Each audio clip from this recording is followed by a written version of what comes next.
ഈശോ മിശിഹായ്ക്ക് സ്തുതിയായിരിക്കട്ടെ. ഞാൻ brother Shaiju Adappally, Ernakulam saint Mary's prayer മിനിസ്ട്രിയിൽ നിന്ന്.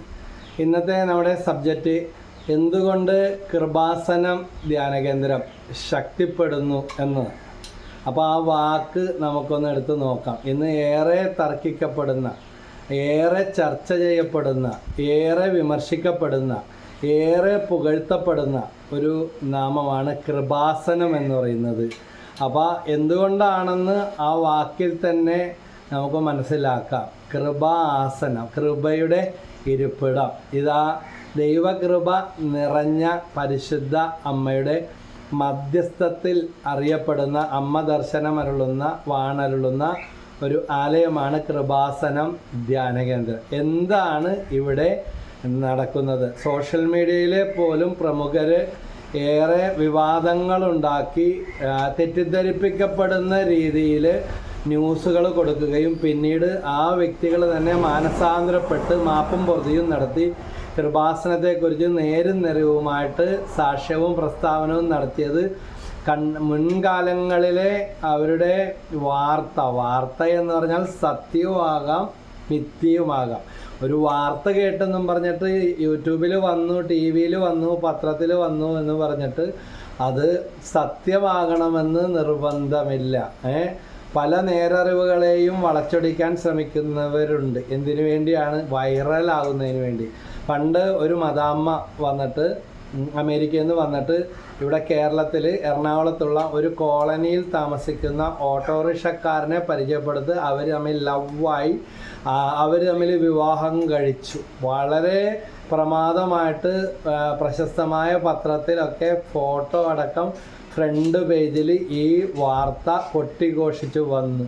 പക്ഷേ ആ കൊട്ടിഘോഷിച്ച് വന്ന ഏതാനും നിസാര ദിവസം, 2-3 ദിവസത്തിനുള്ളിൽ തന്നെ അവർ അവിടെ നിന്ന് ജീവനും കൊണ്ട് ഈ വിവാഹബന്ധത്തിൽ നിന്ന് പിരിഞ്ഞ് അവർ ഓടി സ്വന്തം നാട്ടിലേക്ക് വിട്ടുപോയ കഥ പത്രത്തിൽ വെണ്ടക്കാഷ്ടത്തിൽ ഫ്രണ്ട് പേജിൽ വിവാഹം നടന്ന് മദാമ അല്ലെങ്കിൽ ഫോറിനർ ഇവിടുത്തെ കോളനിയിലെ ഓട്ടോറിക്ഷക്കാരനെ കല്യാണം കഴിച്ചു എന്ന് പറയുന്ന വാർത്ത വന്ന സ്ഥാനത്ത് ഇവർ തമ്മിൽ പിരിഞ്ഞ് അവരിട്ടിട്ട് പോയ കഥ ഏറ്റവും ചെറിയ കോളത്തിൽ കണ്ടുപിടിക്കാൻ പോലും സാധിക്കുകയില്ല. അത് ചിലതിൽ വന്നു എന്ന് പറയുന്ന അവസ്ഥ. അപ്പോൾ ഇതൊക്കെയാണ് പലപ്പോഴും വാർത്തയുടെ സ്ഥാനങ്ങൾ. സത്യമാകാം, മിഥ്യയാകാം. സെൻസേഷണലായിട്ടുള്ള ന്യൂസുകൾ എടുക്കാനാണ്, വൈറലാകാൻ എളുപ്പ വഴിയാണ് പലരും അന്വേഷിക്കുന്നത്. പ്രത്യേകിച്ച് മനുഷ്യൻ്റെ മനസ്സ് അന്തരംഗം എന്ന് പറഞ്ഞു കഴിഞ്ഞാൽ അത് നന്മയേക്കാൾ കൂടുതൽ തിന്മയിലേക്ക് ചാഞ്ഞിരിക്കുകയാണ്. ദൈവത്തിൻ്റെ കൃപ ഉണ്ടെങ്കിൽ മാത്രമേ നേരായ വഴിയിൽ ചിന്തിക്കാനും പോകാനും സാധിക്കത്തുള്ളൂ. എന്ന് പറഞ്ഞാൽ ലോകം മുഴുവൻ കളങ്കമാണ്, മലിനമാണ് എന്നൊരു പ്രസ്താവന അല്ല ഞാനിവിടെ നടത്തുന്നത്. മനുഷ്യന് നെഗറ്റീവായിട്ടുള്ള കാര്യങ്ങളിലേക്ക് ഭയങ്കരമായ ആകർഷണമാണ്. ഇപ്പോൾ എൻ്റെ ഭവനത്തിൽ വീടിൻ്റെ ഉമ്മറത്ത് പ്രതിഷ്ഠിച്ചു വെച്ചിരിക്കുന്ന പരിശുദ്ധ ദൈവമാതാവിൻ്റെ തിരുസ്വരൂപത്തിന് മുന്നിൽ ഇരുന്നു കൊണ്ടാണ് ഞാൻ ഇപ്രകാരം ഒരു വീഡിയോ ചെയ്ത് കൃപാസനം മാതാവിനെ കുറിച്ച് സംസാരിക്കണമെന്ന് പരിശുദ്ധാത്മാവ് എനിക്ക് തന്നെ ഏറ്റവും അടുപ്പമുള്ള, അല്ലെങ്കിൽ ജെയ്സൺ ആദപ്പള്ളി എന്ന് പറഞ്ഞാൽ നമ്മുടെ ഏറ്റവും ഞാൻ ബഹുമാനിക്കുന്ന, ഇഷ്ടപ്പെടുന്ന എൻ്റെ ഒരു കസിനാണ് പറഞ്ഞത്, നിനക്ക് കൃപാസനത്തെക്കുറിച്ച് അറിയാവുന്ന കാര്യങ്ങളൊന്ന് സോഷ്യൽ മീഡിയയിലൂടെ എന്തുകൊണ്ട് ചെയ്തുകൂടാ എന്ന്. അപ്പോൾ അതൊരു ദൈവികമായ പ്രേരണവും പ്രസ്താവനയും ആയതുകൊണ്ട് ജെയ്സൺ, അത് എൻ്റെ ചേട്ടനാണ്, പറഞ്ഞപ്പോൾ തന്നെ ഞാൻ പറഞ്ഞു തീർച്ചയായിട്ടും ഞാനത് ചെയ്യും. എൻ്റെ ചിന്തയിലുണ്ട്, പക്ഷെ അതിനെക്കുറിച്ച് ഒരു വീഡിയോ ചെയ്യണം എന്നുള്ള കാര്യം ഞാൻ സ്വപ്നത്തിൽ പോലും ചിന്തിച്ചിട്ടില്ല. അപ്പോൾ തീർച്ചയായും അങ്ങ് ഈ കാര്യം പറയുമ്പോൾ ഇതൊരു ദൈവികമായ പ്രേരണയാണെന്ന് കൂടെ ഞാൻ കണക്കാക്കി ചെയ്യാമെന്ന് പറഞ്ഞു. അദ്ദേഹം തന്നെ പറഞ്ഞു തന്ന ഹെഡിങ് ആണ് എന്തുകൊണ്ട് കൃപാസനം പ്രശസ്തമാകുന്നു, അല്ലെങ്കിൽ എന്തുകൊണ്ട് കൃപാസനം മാത്രം ശക്തിപ്പെടുന്നുവെന്ന്. PP ജോസഫ് അച്ഛൻ്റെ എളിമ നിറഞ്ഞ ശുശ്രൂഷയും പരിശുദ്ധാത്മാവിൻ്റെ അഭിഷേകവും, കൃപാസനം ധ്യാനകേന്ദ്രത്തിലും അവിടുത്തെ തങ്കി ആരാധനയിൽ 2 തവണയും, കൃപാസനം ധ്യാനകേന്ദ്രത്തിൽ 5-6 തവണയും പോയി പ്രസംഗിക്കുവാൻ. പിന്നീട് വിളിച്ച അവസരങ്ങളിൽ ഞാൻ കേരളത്തിൽ ആകമാന ദൈവത്തിൻ്റെ പരിശുദ്ധാത്മാവിൻ്റെ കൃപയാൽ അപ്പൻ്റെ കൊടി മാറാൻ വേണ്ടിയാണ് ആദ്യമായിട്ട് 34 വർഷം മുമ്പ് വചനം കേൾക്കാനും ധ്യാനം കേടാനും തുടങ്ങിയത്.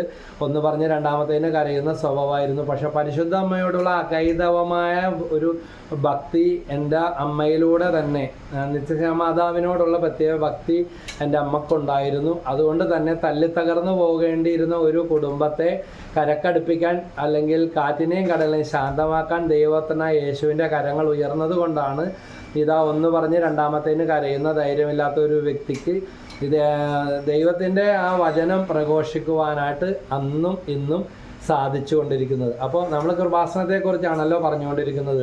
ഞാൻ പരിശുദ്ധ കൃപാസന മാതാവിന് നന്ദി പറയുകയാണ്.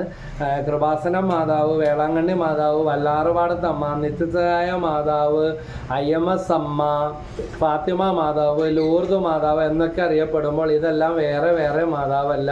ദർശനമരുളുന്ന വാണരുളുന്ന സ്ഥലങ്ങളിലെല്ലാം ആ മനുഷ്യരുടെ വെളിപ്പേരുകളിൽ, ചെല്ലപ്പേരുകളിൽ, ആ സ്ഥലപ്പേരുകളിലൊക്കെ ഏറ്റവും സിമ്പിളായിട്ട് ഞാൻ നിങ്ങൾക്ക് ഏറ്റവും സമീപസ്ഥയാണെന്ന് വെളിപ്പെടുത്തുന്ന ദൈവപുത്രനായ യേശുവിൻ്റെ അമ്മ, ദൈവ ജനനിയായ അമ്മ. പ്രഭാഷകൻ 40:1 പറയുന്നുണ്ട്, ഒരുവൻ്റെ അമ്മയുടെ ഉദരത്തിൽ നിന്ന് പുറത്തു വരുന്ന രൂപപ്പെടുന്ന നിമിഷം മുതൽ സർവരുടെയും മാതാവിൻ്റെ അടുത്തേക്ക് തിരിയുന്നത് വരെ ആദത്തിൻ്റെ സന്തതികളുടെ മേൽ ഭാരമുള്ള ഒരു നുകം വയ്ക്കപ്പെട്ടിരിക്കുന്നു. നമ്മളെല്ലാം ജീവിതത്തിൽ പലവിധ ഭാരങ്ങളിലൂടെ കടന്നു വന്നിട്ടുള്ളവരാണ്. പക്ഷേ പരിശുദ്ധ ദൈവമാതാവിൻ്റെ മാധ്യസ്ഥത്തിലും ആ ദൈവത്തിൻ്റെ അമ്മയിലൂടെയുള്ള കൃപയിലും ആശ്രയിക്കുമ്പോൾ നരകസർപ്പത്തിൻ്റെ തലയെ തകർത്ത പരിശുദ്ധ മറിയം, വെളിപാട് 12-ാം അധ്യായം മുഴുവനായിട്ട് വായിച്ചാൽ അറിയാം, നരകസർപ്പത്തിൻ്റെ തലയെ തകർത്ത പരിശുദ്ധ അമ്മയുടെ മധ്യസ്ഥ ശക്തി അവിടെയെല്ലാം വെളിപ്പെടുകയാണ് ചെയ്യുന്നത്. അപ്പോൾ സർവരുടെയും മാതാവ് എന്ന് പറഞ്ഞാൽ കൃപാസനത്തിൽ വാണരുളുമ്പോൾ, ദർശനമരുളുമ്പോൾ, മധ്യസ്ഥമരുളുമ്പോൾ കൃപാസനത്തിൽ വന്ന് പ്രാർത്ഥിക്കുന്ന എല്ലാവരുടെയും മാതാവാണ് പരിശുദ്ധ മറിയം. അതുപോലെ ഏറെ പ്രശസ്തമാണ് വല്ലാറുപാടം പള്ളി. വല്ലാറുപാടത്തമ്മയുടെ അടുക്കൽ കുഞ്ഞുനാളിൽ മക്കളെ നേർച്ച നേർന്ന് പ്രാർത്ഥിക്കും.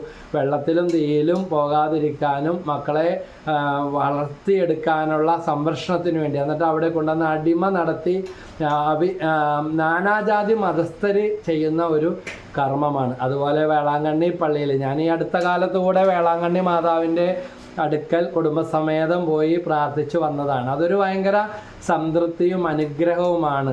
വർഷത്തിലൊരിക്കലെങ്കിലും വേളാങ്കണ്ണി പള്ളിയിൽ പോകും. കാരണം അത് ഞങ്ങളുടെ ഒരു പാരമ്പര്യവും ഒരു ആചാരവും ഒരു ഹൃദയപരമാർത്ഥതയുള്ളൊരു വിശ്വാസവുമാണ്. കാരണം അമ്മ വീട്ടിൽ പോകുന്നത് പോലെ പോയിട്ടുള്ളവർക്കും അമ്മ ഉള്ളവർക്കും ഒക്കെ അറിയാൻ പറ്റും. അമ്മ വീട്ടിൽ പോയി വെക്കേഷൻ വരുമ്പോൾ അല്ലെങ്കിൽ എന്തെങ്കിലും ആവശ്യത്തിന് പോകുമ്പോൾ ഭയങ്കര സന്തോഷവും നല്ല സ്വാതന്ത്ര്യവുമാണ്.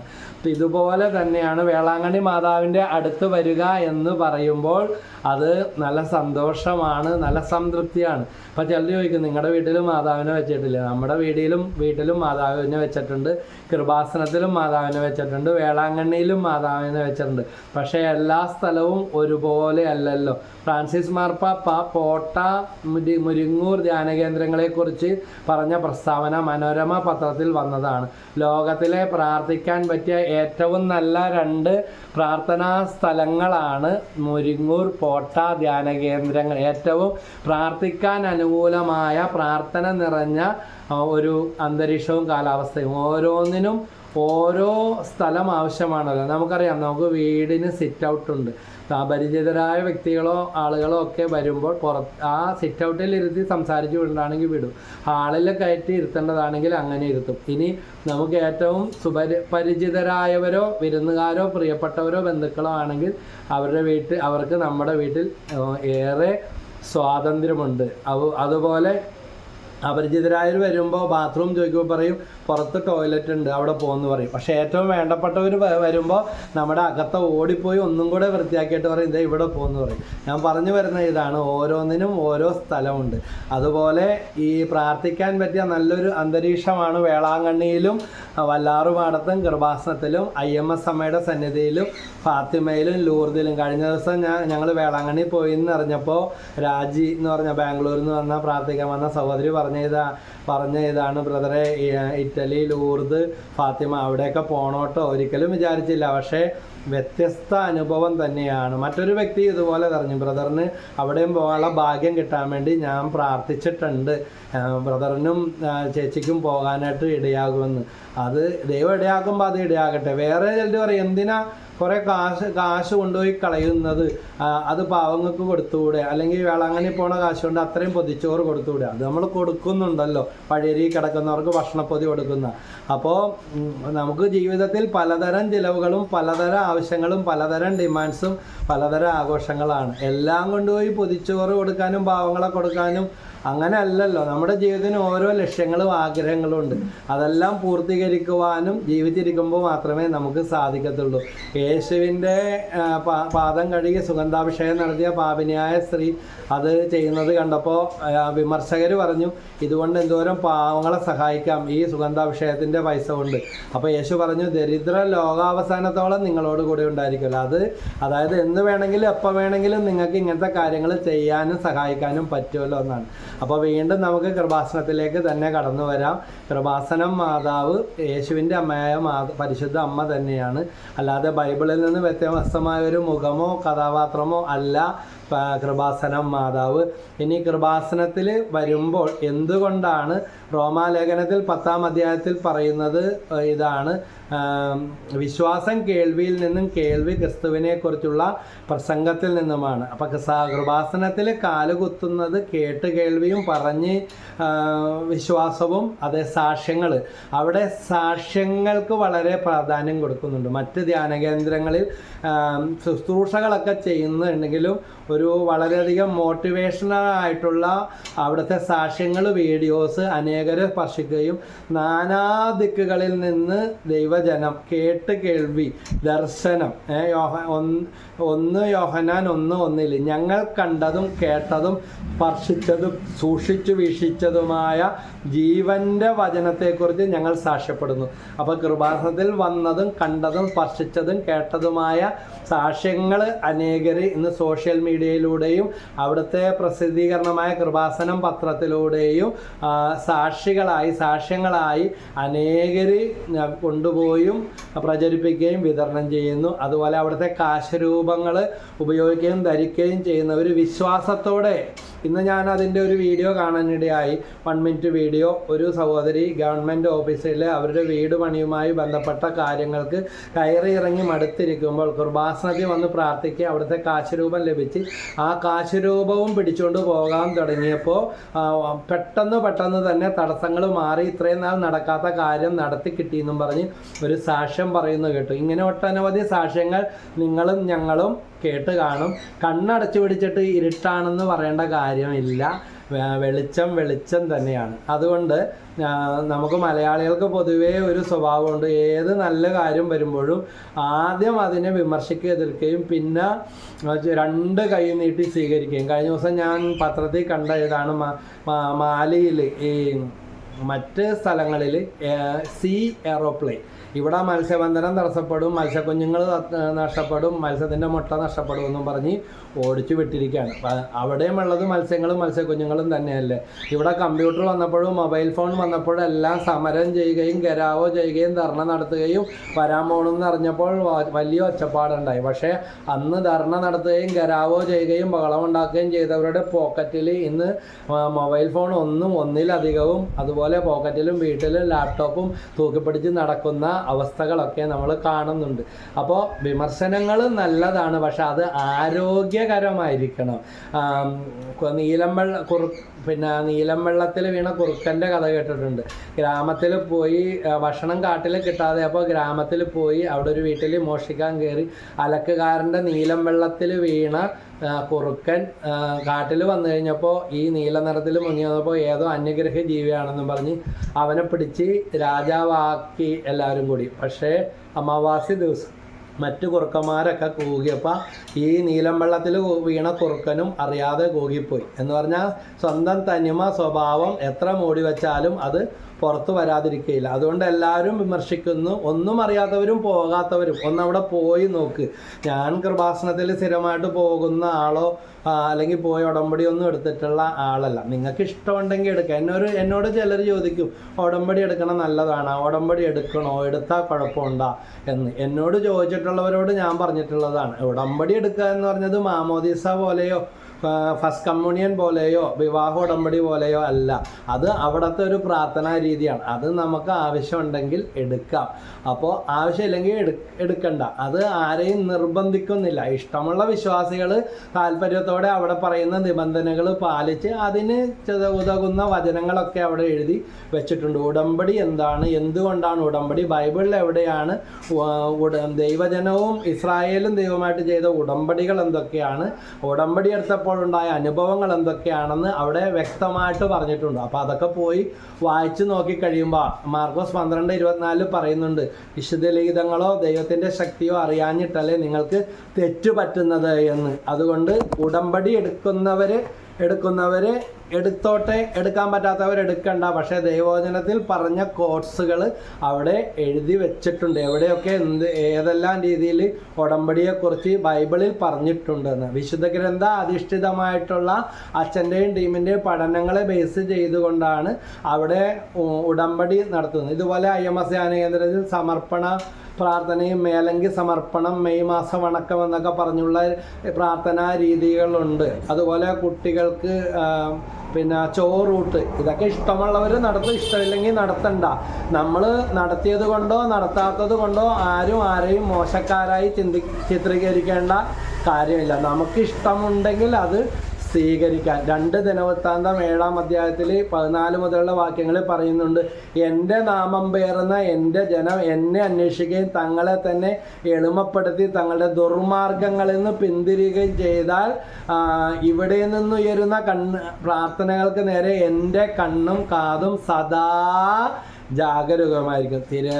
കൃപാസനം ധ്യാനകേന്ദ്രത്തിൽ മാതാവിൻ്റെ സന്നിധിയിൽ മനുഷ്യർ വന്ന് പ്രാർത്ഥിക്കുമ്പോൾ ദൈവത്തിൻ്റെ കണ്ണും കാതുമാണ് ജാഗരൂകമാവുന്നത്. പരിശുദ്ധ അമ്മയുടെ മധ്യസ്ഥത്തിൽ പ്രാർത്ഥിക്കുമ്പോൾ ഇപ്പോൾ നമുക്കറിയാം, സുരേഷ് ഗോപി സാറിനെ തൃശ്ശൂർ നഗരിയിൽ നിന്ന് ഇലക്ഷനിൽ അദ്ദേഹം വിജയിച്ച് ചിലപ്പോൾ ഇന്നത്തെ പത്രത്തിൽ വായിച്ചു മന്ത്രിയാകാൻ പോലും സാധ്യതയുണ്ട്. ആകാതിരിക്കുകയും ചെയ്യട്ടെ. മാതാവിൻ്റെ കിരീടം അദ്ദേഹം ഒരു പള്ളിയിൽ വന്ന് വെച്ചപ്പോൾ കിരീടം വീണെന്നും പറഞ്ഞിട്ട് ജയിക്കൂലെന്നും അത് അപലക്ഷണമായിട്ടും ചിത്രീകരിക്കുകയുണ്ടായി. ഒരിക്കലും ദൈവമാതാവും ആരെയും തൻ്റെ അടുക്ക് വരുന്ന ആരെയും കിരീടം തെന്നി വീണെന്നും പറഞ്ഞിട്ട് ഇപ്പോൾ അത് പോസിറ്റീവായി തീർന്നില്ലേ? കാരണം അത്രമേൽ അതിനെ വളച്ചൊടിക്കുകയും സോഷ്യൽ മീഡിയയിലൂടെ ദുർവ്യാഖ്യാനങ്ങളൊക്കെ നടത്തുകയും ചെയ്തു. ഏറ്റവും വലിയ ഒരു അതിശയമാണ് ഇന്ത്യയിൽ കേരളത്തിൽ നിന്ന് ആദ്യമായിട്ട് ഇങ്ങനെ ഒരു സീറ്റ് അത് തൃശ്ശൂർ നഗരിയിൽ നിന്ന് തന്നെ വിജയിച്ചത്. അപ്പോൾ കാര്യങ്ങൾ പറഞ്ഞു വന്നപ്പോൾ മാതാവിൻ്റെ സന്നിധി അദ്ദേഹം പ്രാർത്ഥിച്ച കാര്യങ്ങൾ ഒന്ന് ഉൾപ്പെടുത്തിയെന്ന് മാത്രം. തീർച്ചയായും പരിശുദ്ധ ദൈവമാതാവിൻ്റെ ആ ഒരു മധ്യസ്ഥ ശക്തിയിലുള്ള അത്ഭുതം കൂടിയായിട്ടാണ് ഞാനും എനിക്കറിയാവുന്ന വിശ്വാസികളെല്ലാം ഈ സംഭവത്തെ കണ്ടുകൊണ്ടിരിക്കുന്നത്. കിരീടം കലയിൽ നിന്ന് തെന്നിപ്പോയി മാതാവിൻ്റെ തലയിൽ നിന്ന് തെന്നി വീണെങ്കിലും മാതാവിനെ സമർപ്പിച്ച സമർപ്പണം തന്നെയാണ്. മക്കൾക്ക് എന്തെല്ലാം വീഴ്ചകൾ പറ്റിയാലും അമ്മ തന്നെയാണ്. ഒരമ്മയ്ക്കും കോടതി പോലും തള്ളിക്കളഞ്ഞാൽ ശിക്ഷ വിധിച്ചാലും സ്വന്തം മക്കളെ ഉപേക്ഷിക്കാനായിട്ട് സാധിക്കത്തില്ല. ഇത് തന്നെയാണ് കൃപാസനത്തിൽ നടക്കുന്നത്. ഇന്ന് രാജ്യത്തിൻ്റെ നാനാഭാഗങ്ങളിൽ നിന്ന് നാനാജാതി മതസ്ഥരായ അനേകർ വളരെ സാക്ഷ്യങ്ങളും പത്രമൊക്കെ വായിച്ച് വളരെ വിശ്വാസത്തോടെയാണ് കൃപാസനത്തിൻ്റെ മണ്ണിലേക്ക് കാലുകുത്തുന്നത്. അവരുടെ ഇടയിൽ 4, 5, 6 തവണ അവിടെ പ്രസംഗിക്കാനായിട്ട് അവസരം കിട്ടിയിട്ടുള്ളതിന് ഞാൻ കൃപാസനം മാതാവിന് നന്ദി പറയുകയാണ്. അതോടൊപ്പം തന്നെ മറ്റ് ശുശ്രൂഷകരെ വേറെ ആരെങ്കിലും ഉണ്ടോ ഇതുപോലത്തെ എന്ന് ചോദിച്ചപ്പോൾ അവർ മാറിയാണ് ഇങ്ങനെ വിളിക്കുന്നത്. അവരെ പരിചയപ്പെടുത്തി കൊടുക്കുവാനും അവരും പോയി പ്രസംഗിക്കാനും ഇടയായിട്ടുണ്ട്. സംഗീത ആരാധനയിലും 2 തവണ പ്രസംഗിക്കും. പ്രസംഗിക്കാൻ. അപ്പോൾ ഇത് വീണ്ടും വീണ്ടും എടുത്തു പറയുന്നത്, ഇത്രയും അഭിഷേകമുള്ള ഒരു ശുശ്രൂഷയിൽ പോയി ശുശ്രൂഷ ചെയ്യാൻ ഭാഗ്യം ലഭിച്ചതിന് ഞാൻ മാതാവിനും ഈശോയ്ക്കും ആയിരം നന്ദി പറയാണ്. ഇനി കൃപാസനത്തിൽ വരുമ്പോൾ ചിലർ പറയുന്ന ഇത് വിഗ്രഹാരാധനയല്ലേ, മാതാവിനോടല്ല ദൈവത്തോടാണ് പ്രാർത്ഥിക്കേണ്ടത്. അതുകൊണ്ടാണ് അവിടെ ഒന്ന് കാലുകുത്താൻ പറയുന്നത്. ഒന്ന് പോയി ചുറ്റി നടന്ന് വിശ്വാസത്തിൻ്റെ കണ്ണുകൾ കൊണ്ട് കാണണം, വിശ്വാസം വേണം. അവിടെ കയറി വരുമ്പോൾ ആദ്യം കാണുന്നത് ദിവ്യകാരുണ്യ ആരാധനയാണ്, വിശുദ്ധ കുർബാനയാണ്. തിരുവോസ്തി എഴുന്നള്ളിച്ച് വെച്ചിരിക്കുകയാണ്. ഈ തിരുവോസ്തിയുടെ സന്നിധിയിൽ ആരാധിച്ചിട്ടാണ് മാതാവിൻ്റെ സന്നിധിയിൽ മാതാവിൻ്റെ തിരുസ്വരൂപത്തിൻ്റെ അടുത്തേക്ക് വിശ്വാസികൾ കടന്നു വരുന്നത്. കാരണം ഇതാ നമ്മളെ സ്വീകരിക്കുന്നത് രണ്ട് കൈയും സ്വീകരിക്കുന്നത് ദിവ്യകാരുണ്യനാഥനാണ്. മാതാവിൻ്റെ അടുക്കൽ വരുന്നവരോട് പറയുന്നത് do what ever he tells U. അവിടെ ഈശോയെ എഴുന്നള്ളിച്ച് വെച്ചിട്ടുണ്ട്. അവന് നിങ്ങൾ തരുന്നതല്ല അവനാണ് കൊടുക്കുന്നത്. അതുപോലെ ഞാൻ ഓർക്കുക, പണ്ട് പ്രശാന്തച്ചനെ കാണാനായിട്ട് വർഷങ്ങൾക്ക് മുമ്പ് മണ്ണുകളിടാൻ പോലും IMS സ്ഥലമില്ലാതിരുന്ന ഒരു കാലമുണ്ട്. അപ്പോൾ കാണാൻ വേണ്ടി വരുമ്പോൾ വാതിലിൻ്റെ മുമ്പിൽ ഒരാൾ ഇൻചാർജ് ഉണ്ടാവും. ആരാണ് വരുന്നത്, എന്താണ് വരുന്നത്, എപ്പോഴാണ് അച്ഛനെ കാണാനായിട്ട് സാധിക്കുന്നത്, അല്ലെങ്കിൽ അച്ഛനോട് പോയി പറഞ്ഞാൽ മതിയോ, എഴുത്ത് വല്ലതും കൊടുക്കാനാണോ അല്ലെങ്കിൽ മറ്റു ഉദ്ദേശങ്ങളാണോ എന്ന് ഇയാൾ അന്വേഷിച്ചിട്ട് അച്ഛനോട് പറയേണ്ടത് പറയും. പെട്ടെന്ന് പോകാനുള്ളവർക്കാണെങ്കിൽ പെട്ടെന്ന് പുറകിൽ വശത്ത് ഒരു ഡോറുണ്ട്, എളുപ്പം തീരുന്ന കാര്യമാണെങ്കിൽ അതുവഴി അച്ഛനെ കാണാൻ അറേഞ്ച് ചെയ്യും. അങ്ങനെയൊക്കെയുള്ള കാര്യങ്ങൾ ഞാൻ ഓർക്കുകയാണ്. ഞാനിത് പറഞ്ഞു വരുന്ന ഇതാണ്, മാതാവിൻ്റെ അടുത്ത് നമ്മൾ വന്ന് പറയുമ്പോൾ ഇതുപോലെ പുത്രൻ്റെ സന്നിധിയിലേക്ക് കടത്തി കൊണ്ടുവരേണ്ടവരെ കടത്തിക്കൊണ്ടുവരും. അതോ മറ്റു വല്ല സങ്കടങ്ങളും പെട്ടെന്ന് ഇടപെടൽ ആവശ്യമുള്ള കാര്യമാണോ, കൂപ്പിപ്പിടിച്ച കരങ്ങളുമായി അമ്മ മക്കൾക്ക് വേണ്ടി പ്രാർത്ഥിക്കുകയാണ് ചെയ്യുന്നത്.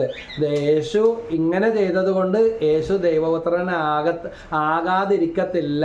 ഹെബ്രായർ 7:25 പറയുന്നുണ്ട്, തന്നിലൂടെ ദൈവത്തെ സമീപിക്കുന്നവരെ പൂർണ്ണമായി രക്ഷിക്കാൻ അവന് കഴിവുണ്ട്. അത് തന്നെ മാതാവും പറയുന്നത്. യോഹന്നാൻ 2:5-6 do what ever he tells U. കാനായിലെ കല്യാണ വിരുന്നിൽ അവിടെ വീഞ്ഞു തീർന്നു പോയപ്പോൾ മാതാവ് അവരോട് പറഞ്ഞത് അവൻ പറയുന്നത് പോലെ ചെയ്യും. ഇന്ന് മാതാവിൻ്റെ അടുത്ത് വരുന്നവരോട് മാതാവും അതുപോലെ അന്തോണി കുഞ്ഞാലിൻ്റെ അടുത്ത് വരുന്നവർ, അന്തോണി കുഞ്ഞാലിൻ്റെ കയ്യിൽ എന്തുണ്ട്, വിശുദ്ധ ഗ്രന്ഥമുണ്ട്, ഉണ്ണീശോയുണ്ട്. ഒരു വിശ്വാസി ഒരിക്കൽ വിശുദ്ധ അന്തോണീസിൻ്റെ മുറിയിലേക്ക് താക്കോൽ പഴുതിലൂടെ നോക്കിയപ്പോഴാണ് കരങ്ങളിൽ പിടിച്ചിരിക്കുന്ന വിശുദ്ധ ഗ്രന്ഥവും മറുകരത്തിൽ ഉണ്ണിയേശുവിനെയും കണ്ട. ആ ദർശനമാണ് ഇന്ന് നമ്മൾ കരങ്ങളിൽ വിശുദ്ധ ഗ്രന്ഥവും ഉണ്ണിയേശുവിനെയും പിടിച്ച അന്തോണീസ് പുണ്യാളനെ കാണുന്നതും പ്രാർത്ഥിക്കുന്നതും. അപ്പോൾ അന്തോണീസ് പുണ്യാളൻ പറയുന്നത് എന്താ, ഞാൻ രക്ഷപ്പെട്ടത് ഇതുകൊണ്ടാണ്. ഇതാ നിങ്ങൾ ഈ ഈശോയെ സ്വീകരിക്കും, നിങ്ങൾ ഈ വിശുദ്ധ ഗ്രന്ഥം, ഈ വചനം സ്വീകരിക്കും, ഈ വചനം യേശുവാണ് എന്ന്. ഇതുപോലെ മാതാവിൻ്റെ അടുത്ത് വരുന്നവരെ ഇതെൻ്റെ ശരീരം ഇതെൻ്റെ രക്തം എന്ന് അഭിഷേകം ചെയ്യുന്ന കൂദാശ വചനങ്ങൾ ഉരുവിടുന്ന ഓരോ വൈദികനെ പോലെ ലോകത്ത് ഇത്ര വ്യക്തമായിട്ട് പറയാൻ അധികാരമുള്ള മറ്റൊരു വ്യക്തി തന്നെയില്ല. പരിശുദ്ധ ദൈവമാതാവിനെ പോലെ മറ്റൊരു വിശുദ്ധനുമില്ല. കാരണം യേശുവിൻ്റെ ശരീരം അമ്മയുടെ ശരീരം, അമ്മയുടെ ശരീരം യേശുവിൻ്റെ ശരീരമാണെന്ന് മനസ്സിലാക്കാൻ. അതുകൊണ്ടാണ് വിശുദ്ധ അൽഫോൻസ് ലിഗോരി പറയുന്നത്, പഴം വേണ്ടവർ വൃക്ഷത്തിൻ്റെ അടുക്കൽ പോകുന്നു, യേശുവിനെ വേണ്ടവർ പരിശുദ്ധ മറിയത്തിൻ്റെ അടുത്ത് പോകുന്നു. ഇത് തന്നെയാണ് കൃപാസനത്തിലായാലും വേളാങ്കണ്ണിയിലായാലും വല്ലാർപാടത്തായാലും സെൻറ്റ് മേരീസ് പ്രെയർ മിനിസ്ട്രിയിലായാലും അവിടെ വരുന്നവർ പരിശുദ്ധ ദൈവമാതാ IMSലായാലും ദൈവമാതാവിൻ്റെ അടുത്തേക്ക് തന്നെയാണ് ഇവരെ, ദൈവമാതാവ് യേശുവിൻ്റെ അടുത്തേക്ക് തന്നെയാണ് ഇവരെല്ലാം എത്തിച്ചു കൊണ്ടിരിക്കുന്നത്. അവർക്ക് വചനം കിട്ടുന്നു. അമ്മയുടെ മധ്യസ്ഥ പ്രാർത്ഥന ശക്തി, മധ്യസ്ഥ പ്രാർത്ഥനയെക്കുറിച്ച് ബൈബിളിൽ ഒരുപാട് തലങ്ങളിൽ പറയുന്നുണ്ട്. മധ്യസ്ഥ ജോബ് തൻ്റെ സ്നേഹിതന്മാർക്ക് വേണ്ടി പ്രാർത്ഥിച്ചപ്പോൾ ദൈവം അവരുടെ മേൽ കരുണ കാണിച്ചതായിട്ട് ജോബിൻ്റെ പുസ്തകത്തിൽ പഴയ നിയമത്തിൽ കാണുന്നുണ്ട്. തിമോത്തിയോസിനുള്ള ലേഖനത്തിൽ എല്ലാവർക്കും വേണ്ടി മധ്യസ്ഥ പ്രാർത്ഥന നടത്തണമെന്ന് വചനത്തിൽ പറയുന്നുണ്ട്. അപ്പോൾ മാതാവ് ഇത്രേ ചെയ്യുന്നുള്ളൂ, തൻ്റെ അടുക്കൽ വരുന്നവർക്കും വരാനിരിക്കുന്നവർക്കും പാപികളുടെ എവിടെയെല്ലാം മാതാവ് പ്രത്യക്ഷപ്പെടുന്നുവോ, ദർശനം കൊടുക്കുന്നുവോ, സന്ദേശം കൊടുക്കുന്നുവോ അവിടെയെല്ലാം പറയുന്നത് നിങ്ങൾ ലോകത്തിൻ്റെ വിശുദ്ധീകരണത്തിന് വേണ്ടി, പാപികളുടെ മാനസാന്തരത്തിന് വേണ്ടി പ്രാർത്ഥിക്കുവിൻ എന്നാണ്. ഇന്ന് നമ്മളോടും കൃപാസനം മാതാവും പറഞ്ഞു തരുന്നത് ഇത് തന്നെയാണ്. അതുകൊണ്ട് കൃപാസനം വന്നതുകൊണ്ട് മറ്റ് ധ്യാന കേന്ദ്രങ്ങൾ അപ്രസക്തമായി എന്നല്ല. ഇതാ കേരളത്തിൽ കത്തിജ്വലിച്ചുകൊണ്ടിരുന്ന മഞ്ഞ മഞ്ഞുമൽ ധ്യാന കേന്ദ്രം, അതുപോലെ പിന്നീട് പോട്ട ആശ്രമം, അതിനുശേഷം മുരിങ്ങൂർ ധ്യാന കേന്ദ്രം ജനലക്ഷങ്ങൾ മറിഞ്ഞുകൊണ്ടിരുന്നു. അതുപോലെ അട്ടപ്പാടി ധ്യാന കേന്ദ്രം, ഇതുപോലെ വളവനാലച്ഛൻ്റെ ധ്യാന കേന്ദ്രം, അതായത് ഡെലിവറൻസ് കിട്ടാൻ ഒത്തിരി അഭിഷേകമുള്ളൊരു ശുശ്രൂഷയാണ് വളവനാലച്ഛൻ്റെ. അതുപോലെ ഡാനിയേൽ പൂവനത്തിൽ അച്ഛൻ, വചനത്തിൻ്റെ അഭിഷേകമാണ്. വചനം പെരുമഴയായിട്ട് ഒഴുകി ഏത് വിഷയം സംബന്ധിച്ചു വചനം വരുമ്പോൾ അത്ഭുതങ്ങൾ സംഭവിക്കുന്നു. അപ്പോൾ എവിടെയെല്ലാം അഭിഷേകം കൃപാസനം വന്നതുകൊണ്ട് ഇല്ലാതായി എന്നല്ല, ദൈവം നൽകിയ അഭിഷേകം ആർക്കും എടുത്തു കളയാനായിട്ട് സാധിക്കത്തില്ല. പക്ഷേ വചനത്തിൽ പറയുന്നുണ്ട് കാറ്റ് അതിന് ഇഷ്ടമുള്ളിടത്തേക്ക് വരുന്നു, ഇതുപോലെയാണ് ദൈവത്താൽ അയക്കപ്പെട്ടവനുമെന്ന്. അതുകൊണ്ട് ഒരു കാറ്റ് മഞ്ഞുമൽ CRC ധ്യാനകേന്ദ്രത്തിൽ വീശിയടിച്ച, കൊടുങ്കാറ്റായി വീശിയടിച്ച കാലഘട്ടം ഉണ്ടായിരുന്നു. അതുപോലെ ഡിവൈൻ ധ്യാനകേന്ദ്രത്തിൽ വീശിയടിച്ച ചില വ്യക്തികളെ ദൈവം തിരഞ്ഞെടുക്കുന്നു, ചില സ്ഥലങ്ങളെ ദൈവം തിരഞ്ഞെടുക്കുന്നു. ഇത് നമ്മൾ മനസ്സിലാക്കണം. അതുപോലെ പെരുമ്പടപ്പ് CRC, പോട്ട ആശ്രമം, ഡിവൈൻ ധ്യാനകേന്ദ്രം, IMS ധ്യാനകേന്ദ്രം. ഞാൻ പറഞ്ഞില്ലേ, ഞങ്ങളൊക്കെ ആദ്യമായിട്ട് വിക്ടർ ബദറിൻ്റെ അടുത്ത് വചനം പഠിച്ച് കൊച്ചിയിൽ വിക്ടർ ബദർ 1 കിലോമീറ്റർ അകലെ നിന്ന് നിങ്ങൾക്ക് ഡാനിയേൽ അച്ഛൻ്റെ യൂട്യൂബ് പ്രസംഗത്തിലൊക്കെ കാണാൻ സാധിക്കും. ബന്ധിച്ചാൽ അവിടെ കെട്ടഴിയും. ഒത്തിരി അഭിഷേകമുള്ള ആത്മായ ശുശ്രൂഷകനാണ്. വിക്ടർ ബദറിലൂടെയാണ് ഞങ്ങൾ വചനം പഠിച്ചത്. പിന്നെ IMSലാണ് ആദ്യത്തെ ധ്യാനം കൂടിയത്. IMSൽ മണ്ണ് കിള്ളിയിടാൻ സ്ഥലമില്ലാത്തൊരു കാലഘട്ടം ഉണ്ടായിരുന്നു. ഇന്ന് ധ്യാനകേന്ദ്രങ്ങൾ പരക്കെയായി, അല്ലാതെ കർത്താവിൻ്റെ കൃപ കുറഞ്ഞു പോയതോ ധ്യാനകേന്ദ്രങ്ങൾ അസ്തമിച്ചു പോയതോ ഒന്നുമല്ല. 1, 10, 100 ആയിത്തീർന്നു. പിന്നെ പല പല പേരുകളിൽ ധ്യാനങ്ങൾ അറിയപ്പെടുകയാണ്. അപ്പോൾ കൂടിയത് തന്നെ നിയോഗം വെച്ചിപ്പോൾ ഞാനും എൻ്റെ ഭാര്യയും കൂടെ 5 തപസ് ധ്യാനം IMSൽ കൂടി. അന്ന് ഞങ്ങൾക്കൊരു ഭവനമില്ല. അപ്പോൾ ശുശ്രൂഷകൾ ചെയ്യുന്ന വചനപ്രവർത്തകരാണ് സംഗതി ശരി. ഇതാ നെല്ല് കൊയ്യുന്നവനും പൊടിക്കുന്നവനും മെതിക്കുന്നവനും എല്ലാം അരി തന്നെയാണല്ലോ ഭക്ഷിക്കുന്നത്. മാർപ്പാപ്പക്ക് പോലും കുമ്പസാരക്കാരനുണ്ട്. അപ്പോൾ ശുശ്രൂഷ ചെയ്യുന്നവർക്കും ശുശ്രൂഷവും വചനവും ശക്തിയും ആവശ്യമാണ്. അപ്പോൾ അച്ഛൻ പറഞ്ഞ 5 തപസ് ധ്യാനം നിയോഗം വെച്ച് കൂടുന്നു പറഞ്ഞു. 2 തപസ് ധ്യാനം കൂടിയപ്പോൾ ഇളക്കി മറിച്ച് വരുന്നത് പോലെ ഒരു ഭവനത്തിൽ എൻ്റെ അപ്പൻ ചോദിച്ചാൽ എന്ത് നേർച്ച ഇത്രയും വലുത് നേർന്നത്, എടുത്തു പിടിച്ച പോലെ നിങ്ങൾക്കൊരു ഭവനം ഉണ്ടായത്, അതിൻ്റെ കാര്യം പറയുകയാണ്. അപ്പോൾ പിന്നീട് 3 തപസ് ധ്യാനം, ഉപവാസ ധ്യാനമാണ്.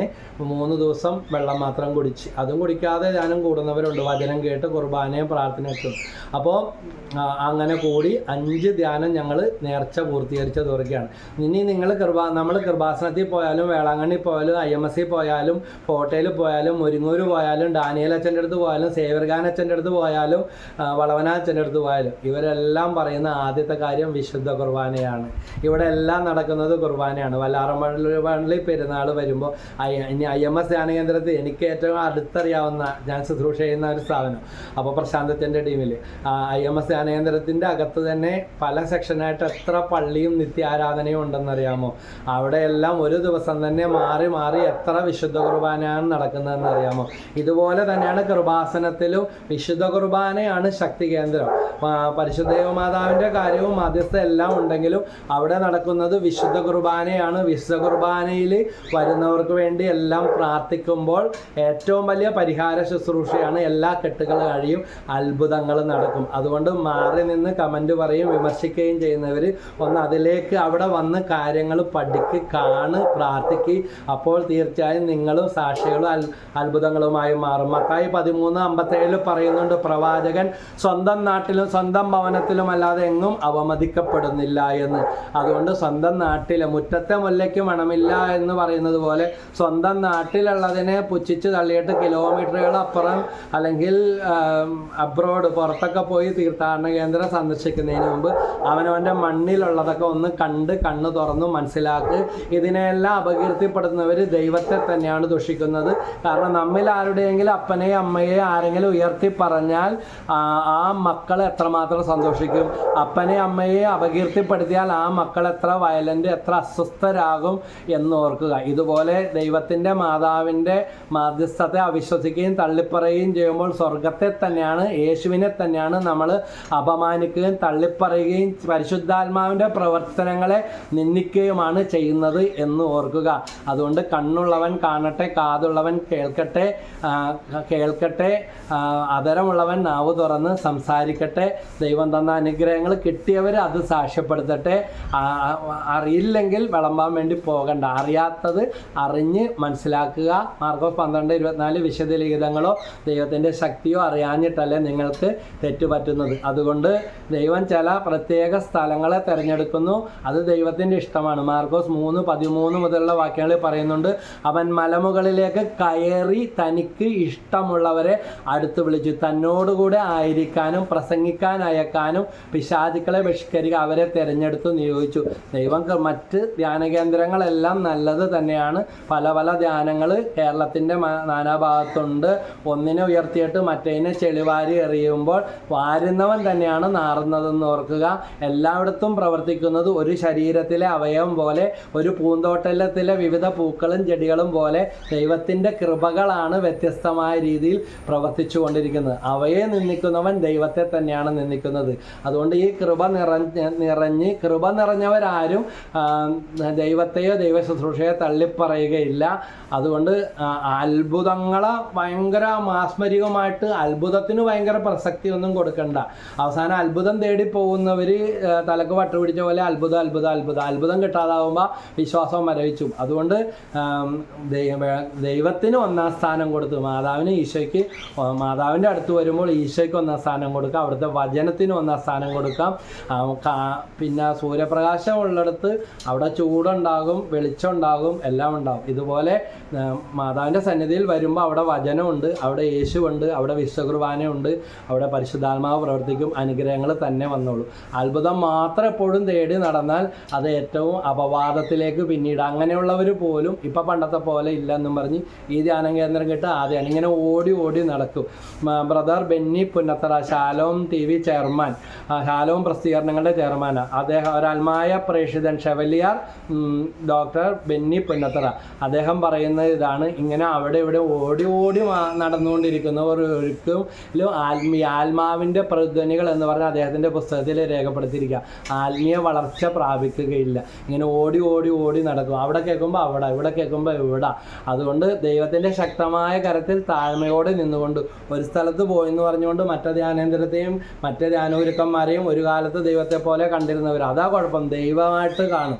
ദൈവത്തിൻ്റെ സ്ഥാനം മറ്റൊന്നിനും കൈമാറരുത്. അവരെ ആധ്യാത്മിക ഗുരുക്കന്മാരായിട്ട് കാണുക, അവർ തരുന്ന വചനങ്ങൾ സ്വീകരിക്കുക, എന്നിട്ട് അവസാനം അതിനെ ചവിട്ടി തേച്ചിട്ട് അടുത്തതിനെ. അത് നല്ല പ്രവണതയല്ല. പ്രാർത്ഥനാ ഗ്രൂപ്പിനെ ചവിട്ടി തേച്ചിട്ട് ധ്യാനം കൂടി കഴിഞ്ഞപ്പോൾ, അല്ലെങ്കിൽ ധ്യാനത്തിന് പോയി കഴിയുമ്പോൾ ഇടവ വികാരിയുടെ കുർബാന പോലെ കൃപയില്ല, അഭിഷേകമില്ല. പ്ലീസ്, ഇതിനൊക്കെ വലിയ പാപമില്ല. അങ്ങനെയൊന്നും ചെയ്യരുത്. 1 കൊറിന്തോസ് 3:3 മരിച്ചു കഴിയുമ്പോൾ ശവം എടുത്തുകൊണ്ട് പോകാൻ വരുന്നത് അവരാണ്. കൊച്ചിനെ കൊണ്ട് മാമോദിസ കൊടുക്കാൻ പോകുന്നത് സ്വന്തം ഇടവകയിലേക്കാണ്. കുടുംബത്തെ ആവശ്യങ്ങൾ നടത്താൻ വേണ്ടി വരുന്നത് അവരെയാണ്. പിന്നെ എന്തിനാ ഈ ചവിട്ടിത്തേക്കൽ? എല്ലാം ഒരു നാഴി കൊണ്ട് അളക്കല്ലേ. 1 കൊറിന്തോസ് 3:3 പറയുന്നു, അസൂയയും തർക്കവും നിങ്ങളിൽ നിലനിൽക്കുന്നെങ്കിൽ നിങ്ങൾ ജഡികരും സാധാരണക്കാരുമാണ്. അതുകൊണ്ട് അവിടെ നിന്ന് അസാധാരണക്കാരായിട്ട് തരം താഴാതെ, അതിനേക്കാൾ നികൃഷ്ടമായിട്ട് പോകാതെ, നമ്മുടെ കുറ്റം പറയുന്ന സ്വഭാവമോ മറ്റ് നമുക്ക് മനസ്സിലാകാത്ത ശുശ്രൂഷകളെ കരിവാരി തേക്കുന്ന സ്വഭാവമൊക്കെ ഉണ്ടെങ്കിൽ, ഇതാ ഈശോയുടെ ശിഷ്യന്മാർ പറഞ്ഞു സ്വർഗത്തിൽ നിന്ന് അഗ്നി ഇറങ്ങി അവരെ നശിപ്പിച്ച് കളയട്ടെ എന്ന് പ്രാർത്ഥിക്കട്ടെ എന്ന് പറഞ്ഞപ്പോൾ ഈശോയുടെ നാമത്തിലാണ് പ്രവർത്തിച്ചുകൊണ്ടിരിക്കുന്നത്. അവരുടെ വഴിക്ക് വിട്ടേക്കാൻ ഇതുപോലെ അത്ഭുതങ്ങളും അടയാളവും പ്രവർത്തിച്ചുകൊണ്ടിരുന്ന ശിഷ്യഗണത്തെ, മറ്റൊരു സമൂഹത്തെ കണ്ടപ്പോൾ തങ്ങൾക്ക് മനസ്സിലാകാത്തത് കൊണ്ട് അവരെ നശിപ്പിച്ച് കളയട്ടെ എന്ന് ശിഷ്യന്മാർ പറയുമ്പോൾ ഈശോ അവരെ തിരുത്തുകയാണ് ചെയ്യുന്നത്. അതുകൊണ്ട് നമുക്ക് അജ്ഞാതമായ മനസ്സിലാകാത്ത കാര്യങ്ങളെ മുഴുവൻ മനസ്സിലായില്ലെന്നോർത്ത് വിമർശിച്ച് കരിവാരി എറിയുന്ന സ്വഭാവമൊക്കെ മാറ്റി, ഇതാ ഒരിക്കലെങ്കിലും പോയിട്ടില്ല എങ്കിൽ ഒന്ന് ഞാൻ ബൈപ്പാസ് വഴി പോകുമ്പോൾ എനിക്ക് സമയം ദൈവം അനുവദിക്കുന്നെങ്കിൽ ആ കൃപാസനത്തിലും കയറി കണ്ട് പ്രാർത്ഥിക്കാറുണ്ട്. പക്ഷേ ഈ അടുത്ത നാളിൽ ഇങ്ങനെയൊക്കെ കേൾക്കുന്നത് കൊണ്ട് കുറച്ച് സമയം എൻ്റെ ഭാര്യയെ ഞാൻ വിടും. അപ്പോൾ ഞാൻ എൻ്റെ ഭാര്യനോട് പറഞ്ഞു, ഇത് ദിവ്യകാരുണ്യമാണ് കയറി വരുമ്പോൾ തന്നെ, അത് വന്നിട്ടാണ് മാതാവിൻ്റെ അടുത്ത് വരുന്നത്. അപ്പോൾ അസൂയക്കാർ ഓരോ അപവാദം. അതുകൊണ്ട് അവിടെ വിശുദ്ധ കുർബാനയ്ക്ക് തന്നെയാണ് ഒന്നാം സ്ഥാനം. നമുക്കറിയാം വല്ലാറുപാടം പള്ളി പരിശുദ്ധാത്മാവിൻ്റെ നാമധേയത്തിലുള്ള ദേവാലയമായിരുന്നു. ഇന്നത് വല്ലാറുപാടത്തമ്മ എന്നറിയപ്പെടുന്നത്. അതുകൊണ്ട് ദൈവത്തിൻ്റെ നാമത്തിൽ എൻ്റെ നാമം ഉയർത്തുന്നവനെ ഞാനും ഉയർത്തുമാക്കപ്പെടുന്നു വചനത്തിൽ പറയുന്നുണ്ട്. എന്നെ ഏറ്റു പറയുന്നവനെ ഞാനും ഏറ്റുപറയും, എന്നെ തള്ളി പറയുന്നവനെ ഞാനും തള്ളി പറയും. മത്തായി 10:32. അപ്പോൾ പരിശുദ്ധ അമ്മ ഏറ്റു പറയുന്നു. പരിശുദ്ധ അമ്മയുടെ മാധ്യസ്ഥത്തെ ദൈവം ഉയർത്തിക്കഴിഞ്ഞു. ഉയർത്താനൊന്നുമില്ല. അതുകൊണ്ടാണ് പരിശുദ്ധ അമ്മയുടെ അടുത്ത് വരുന്നവരെ മഹത്വപൂർണനായ അതിനേക്കാൾ മഹത്വമുള്ള ദൈവത്തിൻ്റെ കൃപയിലേക്ക് നയിക്കുന്നു. അതുകൊണ്ട് ഇത് തിരിച്ചറിയാനുള്ള കൃപാസനം മാതാവ് എല്ലാവർക്കും തരട്ടെ. എൻ്റെ അമ്മേ, എൻ്റെ ആശ്രയമേ എന്ന് വിളിച്ച് നമുക്ക് പ്രാർത്ഥിക്കാം. പരിശുദ്ധ ദൈവമാതാവേ, ഈ ശുശ്രൂഷയിൽ പങ്കെടുത്ത തെറ്റിദ്ധാരണകൾ, അപവാദങ്ങളിലൂടെ കടന്നുപോകുന്ന നീറുന്ന ഹൃദയങ്ങളെ അങ്ങ് ജ്വലിപ്പിക്കണമേ. ഇവർക്ക് വേണ്ടി തിരുക്കുമാരനോട് പ്രാർത്ഥിക്കണമേ. ഈ നിയോഗം വെച്ച് ഇപ്പോൾ ഇവർ സമർപ്പിക്കുന്ന പ്രാർത്ഥനകൾ പരിശുദ്ധ അമ്മയുടെ മാധ്യസ്ഥം വഴി സമർപ്പിക്കുന്നു. അമ്മയുടെ അടുത്ത് വരുന്നവരെ ഈശോയുടെ അടുത്തേക്കാണല്ലോ എത്തിക്കുന്നത്. ഞങ്ങളുടെ അയോഗ്യതകളും കുറവുകളും ഉണ്ടെങ്കിൽ അവിടുത്തെ വിശുദ്ധിയുടെ യോഗ്യതയാൽ ഞങ്ങൾക്ക് യാചിച്ച് അമ്മ വാങ്ങിത്തരുന്നത് പോലെ, പണ്ടൊക്കെ അടികൊള്ളാതിരിക്കാൻ അല്ലെങ്കിൽ വഴക്ക് കേൾക്കേണ്ട കാര്യം ഒപ്പിച്ചിരിക്കുമ്പോൾ അമ്മയുടെ റെക്കമെൻഡേഷൻ മേടിക്കും. അമ്മ അപ്പനോട് കാര്യം പറയുമെങ്കിലും പറയും, വേണ്ട ഒന്നും ചെയ്യണ്ട, പോട്ടെ, അല്ലെങ്കിൽ ഇന്ന പോലെ ഒരു കാര്യമുണ്ട്, അതൊന്ന് അവന് ചെയ്തു കൊടുക്കണം. അങ്ങനെ പലതും പറഞ്ഞപ്പോൾ ചെയ്തു കൊടുത്തില്ല. ഇതൊന്ന് ചെയ്തു കൊടുക്കണം. ഞങ്ങളുടെ അമ്മയൊക്കെ സൂത്രത്തിൽ അപ്പനോട് പറഞ്ഞ് ഞങ്ങൾക്ക് കാര്യങ്ങൾ സാധിച്ചു തന്നിട്ടുണ്ട്. അതുകൊണ്ട് കൃപ നിറഞ്ഞ മറിയത്തിനറിയാം ആ റൂട്ട്, ആ അമ്മയിലൂടെ വരുന്ന. ഇപ്പോൾ PT ഉഷ സ്കൂളുണ്ട്.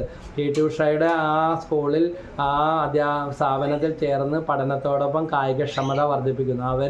അവിടുത്തെ പിള്ളേർ എവിടെ ഇറങ്ങിയാലും അവർ ലോകത്ത് എവിടെ പോയാലും മുന്നിലാണെന്നുള്ള വാർത്തകളൊക്കെ നമ്മൾ വായിച്ചു കേൾക്കുന്നുണ്ട്. കായിക മേഖലയിൽ ഇതുപോലെ മാതാവിൻ്റെ ആ വിദ്യാലയത്തിൽ മാതാവിൻ്റെ മധ്യസ്ഥയിൽ നമ്മൾ ലോകത്ത് എവിടെ പോയി പ്രാർത്ഥിച്ചാലും നമ്മൾ മുന്നിലെത്താനുള്ളവരാണ്. വിശുദ്ധ ജോൺ പോൾ രണ്ടാമൻ മാർപ്പാപ്പ പറഞ്ഞതുപോലെ, ഇതാ മറിയത്തിൻ്റെ സ്കൂളിൽ മറിയത്തിൻ്റെ കരങ്ങൾ പിടിച്ച് യേശുവിൻ്റെ മുഖത്ത് നോക്കി മുന്നോട്ട് പോകുന്നവരാണ് യഥാർത്ഥ ക്രിസ്ത്യാനികളെന്ന് വിശുദ്ധ ജോൺ പോൾ രണ്ടാമൻ മാർപ്പാപ്പ അദ്ദേഹം തൻ്റെ അനുഭവം കൊണ്ട് തന്നെയാണ് ഇത് പറഞ്ഞത്.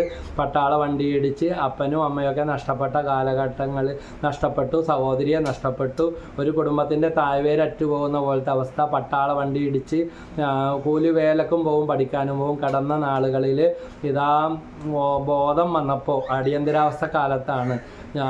ജോൺ പോൾ രണ്ടാമൻ്റെ ജീവിതാനുഭവമാണ്. തൊട്ട് അകലെയുള്ള ദേവാലയത്തിൻ്റെ മുകളിൽ ഉയർന്നു നിൽക്കുന്ന മാതാവിൻ്റെ രൂപത്തെ നോക്കി കരഞ്ഞു പ്രാർത്ഥിച്ചപ്പോൾ അദ്ദേഹത്തിന് സഹായം കിട്ടി. ആരോ വന്ന് അദ്ദേഹത്തെ രക്ഷിച്ച് ആശുപത്രിയിൽ എത്തിച്ച് അവസാനം കത്തോലിക്ക സഭയുടെ പരമാധ്യക്ഷ പദവി മാത്രമല്ല വിശുദ്ധ പദവിയിലേക്ക് ഏറ്റവും വേഗം ഉയർത്തപ്പെട്ട വ്യക്തിയാണ് വിശുദ്ധ ജോൺ പോൾ രണ്ടാമൻ മാർപ്പാപ്പ. അദ്ദേഹത്തിൻ്റെ വിരലുകളെല്ലാം കരം ചൂണ്ടുന്നത് വിരലല്ല, പരിശുദ്ധ മാതാവിലേക്കാണ്. അതുകൊണ്ട് പരിശുദ്ധ മാതാവിനോടുള്ള ഭക്തിയിൽ വളരാത്തതാണ് ഇന്ന് നമ്മുടെ പല തടസ്സങ്ങളും ബന്ധനങ്ങളും കൊടികുത്തി വാഴുന്നതിൻ്റെ. അമ്മ പ്രാർത്ഥിക്കും, അമ്മ റെക്കമെൻഡ് ചെയ്യും, അമ്മ ശാസിക്കും, അമ്മയിലൂടെ കൃപ ലഭിക്കും. അമ്മ പുത്രനോട് പറഞ്ഞു കൊടുക്കും, പുത്രനോട് പറയാൻ വേണ്ട ജ്ഞാനവും വചനവും നമുക്ക് തരും. അതിനുള്ള കൃപാസനം മാതാവിലൂടെയും നിങ്ങൾക്ക് ലഭിക്കട്ടെ എന്ന് ആശംസിക്കുന്നു. ജോസഫ് അച്ഛൻ്റെ ശുശ്രൂഷകളെയും അവിടെ വരുന്നവരെല്ലാം ദൈവം അനുഗ്രഹിക്കട്ടെ. ഈശോ മിശിഹായ്ക്ക് സ്തുതിയായിരിക്കട്ടെ. Praise the Lord.